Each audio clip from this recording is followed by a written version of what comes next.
የድሮ ስብራትሽ ያሁኑ ስኬትሽ። ባትሰበሪ ህይወትሽን ለመቀየር ጀግናና ጠንካራ ሴት ለመሆን አትጥሪም ነበረ። ባታዝኒ ሀያሉ ጌታሽን እዝነት አታቂም ነበረ። ባትራቢ የተራቡ ሰዎችን አትረጅም ነበረ። ሁሉም ለበጎ ነበረ። መሰበርሽም ለበጎ ነው፣ ማዘንሽም ለበጎ ነው። ሰላምታይን አልረሳሁትም። አሰላሙ አለይኩም ወረሕመቱላሂ ወበረካቱ። ውድ የተከበራችሁ የሑስና ቻናል ቤተሰቦች እንግዲህ ህይወታችሁን ለመቀየር የሚጠቅሙ ነጥቦች የሚለው ርዕሳችን እንደቀጠለ ነው። ክፍል 14 ላይ በምን መልኩ ራሳችሁን አከማችሁ መዳን እንዳለባችሁ ተማምረን ነበረ።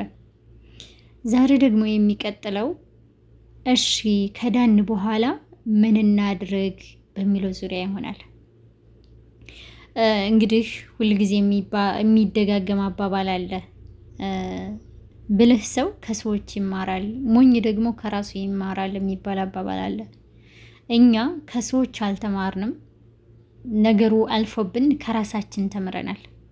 ስለዚህ መማር አለብን ማለት ነው። ደጋግመን መሰበር አይጠበቅብንም ውዶች። ከሆነ ግማሻችን ከተሰበርን ከነዛ ከተሰበሩ ሰዎች ተምረን ራሳችንን መጠበቅ ነበረብን። ነገር ግን እሱ አልሆነም፣ ተሰብረናል። ደግመን ላለመሰበር ግን ምን ማድረግ አለብን በሚለው ዙሪያ ነው ዛሬ የምንማማረው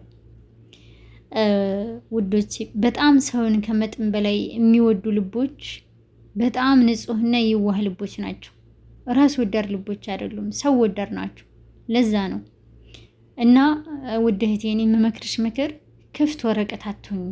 በተለይ ደግሞ ገና በመጀመሪያው ትውውቅ የሆኑ የምትፈልጊያቸውን መስፈርቶች ከአንድ አካል ላይ ስላገኘሽ ብቻ በቃ ሙሉ በሙሉ ያን ሰው ያንቺ ነው ማለት አይደለም። ያን ሰው አንቺ እንደምትዩ ታማኝ ምርጥ ሰው ነው ማለት አይደለም። ሊሆንም ይችላል፣ ግን አንቺ በአንድ ጊዜ ልብሽን አትክፈች። በአንድ ጊዜ ልብሽን አትክፈች። በቃ ይሁንሽ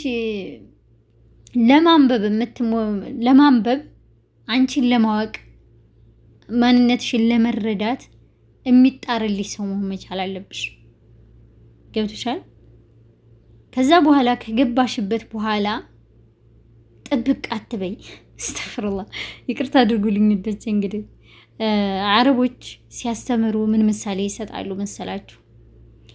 ጎማ ፕላስቲክ ጎማ አይታችሁ ከሆነ ይስቡታል፣ ሁለቱ ነው ማለት ነው።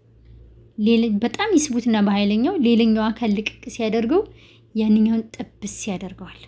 አያችሁ? ይህን ነው የፈለግኩበት። በቃ ተረድታችሁኛል። የሑስና ቻናል ቤተሰቦች ብልጥ ናችሁ።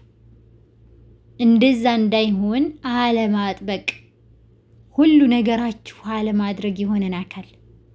እኛ እኮ የተፈጠርንለት ዓላማ አለ።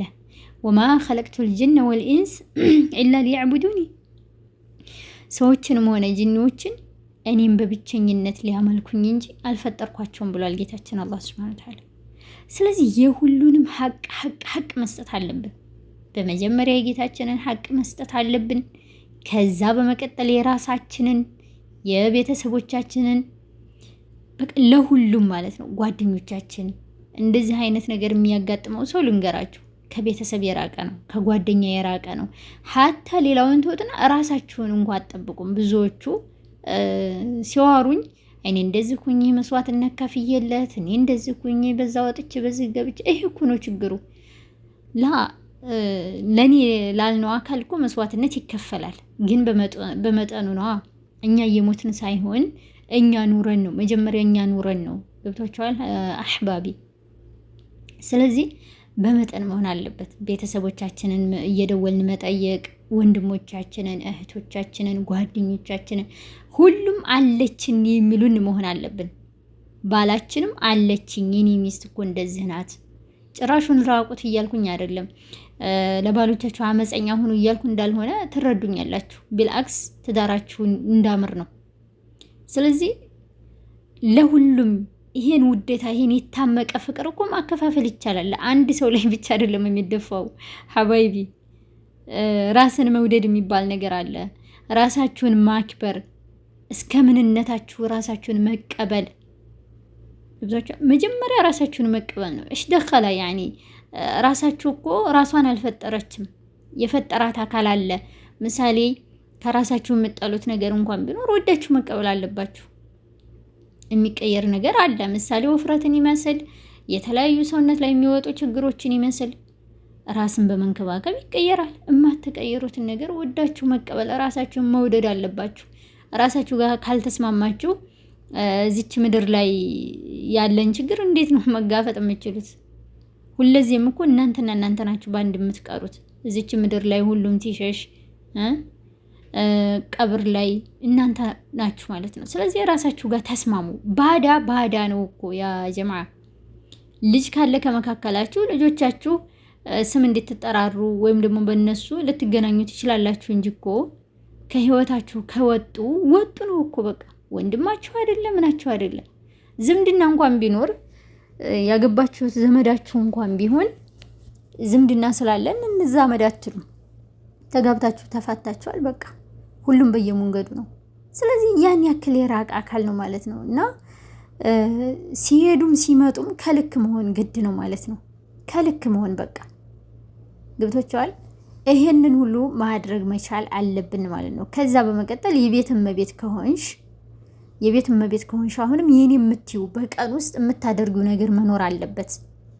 ቁርአን ያልቀራሽ ከሆነ ቁርአንሽን መቅራት፣ ጉርብ ገብተሽ ጓደኞችሽ ጋራ የሚያቀርቡ ፈልገሽ ኪታብ መቅራት፣ ብቻ ገለል ብለሽ እንደዚህ ላደርግ ነው የምትዩ ነገር መኖር አለበት ማለት ነው።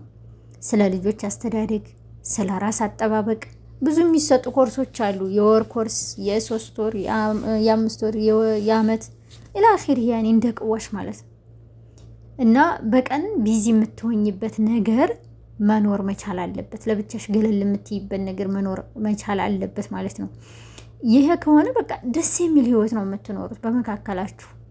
የሰው ልጅ ጥብቅ የሚልበትን እንደዚህ እሱን ብቻ እንትን የሚለውን ፎከስ የሚያደርግበትን አካል አይፈልግም። ስራ ቦታም ሆኖ እሱን የምታንቃቂ ከሆነ ከቤትም እያለ እሱ ላይ እንትን የምትይ ከሆነ ይሄ ችግር ነው የሚያመጣው፣ ወደፊት አይዘልቅም ማለት ነው። ሌሎች ነገሮችን ትተሽ አንድ ነገር ላይ ብቻ ከሆነ በነገራችን ላይ ይሄ በባል ብቻ አይደለም፣ በህይወታችን ፈልገሽ ያገኘሽው ነገር እንዳያመልጥሽ ያን ጥብቅ አድርገሽ የምትይዥ ከሆነ ማምለጡ የማይቀር ነገር ነው። ማምለጡ የማይቀር ነገር ነው ማለት ነው። ስለዚህ መካከለኛ መሆን ቀሪ ነው እኮ ያ ጀማዓ። እቺ ህይወት ቀሪ ናት። በቃ እንደ ኪራይ በሉት ወይም ደግሞ እንደ ተጓዥ በሉት። የሆነ ተጓዥ የሆነ ዛፍ ጥላ ስራ አርፎ በቃ ተነስቶ እንደሚሄደው እኮ ነው። ሳናስበው እርጅና ይመጣል። ድሮ 10 ምናምን ነበርን 20 30 40 በቃ ሳይታሰብ ሹልክ ነው። እና ለዚች ህይወት አንድ ነገር ጥብቅ ብለን ሲመጣ ሲሄድ እየተጨነቅን መኖር የለብንም ማለት ነው። ብዙ ልጆች አሉ እና አንዲት ልጅ ታወራኛለች። እሱም ብቻ ባሌ እሱም ብቻ በስልኬ እሱ ብቻ እንዲደውል ነው እንጂ የምፈልገው ማንም ወንድሞች ምናምን ማንም እንዲደውል አልፈልግም። በቃ ስልኬ ጮሆ ራሱ የሱ ካልሆነ እናድዳለሁኝ። ይሄ በሽታ ነው። ተዓልቁል መረድ ይባላል ማለት ነው። በሽተኛ የሆነ እዛ ሰው ላይ እንጥልጥል ጥብቅ ማለት ነው። ትክክለኛ አይደለም። ትክክለኛ ሁሉም የራሱ ህይወት እንዳለው ነው የሚያምነው። ትክክለኛ ፍቅር ማለት ነው። አንቺም የራስሽ ህይወት አለሽ፣ እሱም የራሱ ህይወት አለው። የሚያገናኛችሁ ነገር ደግሞ አንድ የሚያደርጋችሁ አንድ ያደርጋችኋል ማለት ነው። እና ቅድም ስገባ ይሄን በዚህ ልቋጨውና ስለ መሰበር ጠቅሻለሁ። የድሮ ስብራትሽ አሁኑ ስኬትሽ ብያለሁ። ተሰብረን ያለፍን ልጆች ጠንካራዎች መሆን አለብን ማለት ነው። ጠንካራዎችም ነን። ብዙ ልጆች ጠንካሮች ናቸው፣ ብዙ ሰዎች ማለት ነው። እና ተሰብረው ያለፉ ሰዎች በዚች ህይወት ምንም አይመስላቸውም። ድሮ ሲያሳዝነን የነበረ ነገር አያሳዝነንም አሁን ማለት ነው። አያሳዝንሽም በቃ። ምክንያቱም ትልቁን አልፈሸዋል ማለት ነው። ከዛ በፊት ሲያስለቅሱሽ የነበሩ ነገሮች ላንቺ ቀልድ ናቸው ማለት ነው። መሰበር ደግሞ ሐቂቃ ልባችን ከጌታችን ርቆ ከሆነ እጃችን እንድንዘረጋ ነው ሰበብ የሚሆነው ማለት ነው። እንድናለቅስ ማለት ፈጣሪያችን ፊት ቁጭ ብለን ጌታዬ እንደዚህ ሆንኩኝ እኮ ብለን በዛው ልቅሷችን ላይ የተለያዩ ዱዓዎች የረሳናቸው እንድናስታውስም ያደርጋል ማለት ነው። እና ለሰው ጨካኝ አንሆንም። ራሳቸውን አክመው የወጡ ሰዎች ለሰው ያዝናሉ። ሰውን አይሰብሩም፣ ሰውን ዝቅ አያደርጉም። ህይወት በቃ ለምን አልተሳካልኝም ብለው ያዙ ይልቀቁኝ አይሉ ማለት ነው። እንደወረደ ይቀበሉታል። ለሆነውም ላልሆነውም ለሚሆነውም ለማይሆነውም መካከለኛ በቃ ቀዝቀዝ ያለ ሰው ነው የሚሆኑት ማለት ነው። እና ተሰብሮ ማለፍ ጥሩ ነገር ነው። ባንሰበር ነበረ ጥሩ፣ ባትሰበሩ ጥሩ ነበረ። ግን ተሰብራችሁ ደግሞ አልፏል። ካለፈ ጠንካሮች ናችሁ ማለት ነው። ራሳችሁን አክማችሁ ከዳናችሁ ማን መጣ ማን ሄዴ አታለቅሱ ማለት ጭራሽ አታዝኑም ማለት አይደለም እኮ። እንኳን የራሳችን ያልነው ሰው ቀርቶ ትንሽ ተዋውቀናቸው የሆኑ ሰዎች ሲለዩን እናዝናለን። ይሄ ሰዋዊ ነው። የሰዋዊ አፈጣ ያኒ ማንኛውም ሰው እንዶ ጭራሹን ድንጋይ ካልሆነ በስተቀር አብሮት የከረመ ሰው ሲለየው ያዝናል። የራስ የምትሉት ሰው ቀርቶ ማለት ነው። እና አህባቢ ይሄን ይመስላል። ሁላችሁም ራሳችሁን ጠብቁ። የራሳችሁ ህይወት ሊኖራችሁ ግድላል ማለት ነው። ለራሳችሁ ኑሩ። ለራሳችሁ መኖር ስደት ላይ ያለን ልጆች በተለይ ደግሞ በገንዘብ አያያዝም ሊሆን ይችላል፣ በተለያዩ ነገር እኛ ሳንኖር ነው ሌሎች እንዲኖሩ የምንጠራው ማለት ነው። በነገራችን ላይ ለቤተሰብ ብር ብትልኩም ሲላክላቸው ቢያጠፉትም እኮ እነሱ ግን የሚደሰቱት እናንተ ራሳችሁን ስችሉላቸው ነው። እናንተ ራሳችሁን ችላችሁ ሲያዩ ነው። ስለዚህ ራሳችሁን ቻሉ፣ ግድላችሁ። ያለፈው አልፏል። ከአሁን በኋላ ላለው ራሳችሁን ለመቻል መሞከር፣ የተሻላችሁ ለመሆን መሞከር። ይህን ስላችሁ መጎረር አይደለም። በቃ ራሳችሁን መቀየር አለባችሁ። መቀየር አለብን በቃ። እና ዛሬ ጨካልኩኝ መሰለኝ፣ ይቅርታ ታደርጉልኛላችሁ። ሱብሓነከ አላሁመ ወቢሐምዲከ አሽሀዱ አን ላ ኢላሀ ኢላ አንተ አስተግፊሩከ ወአቱቡ ኢለይክ።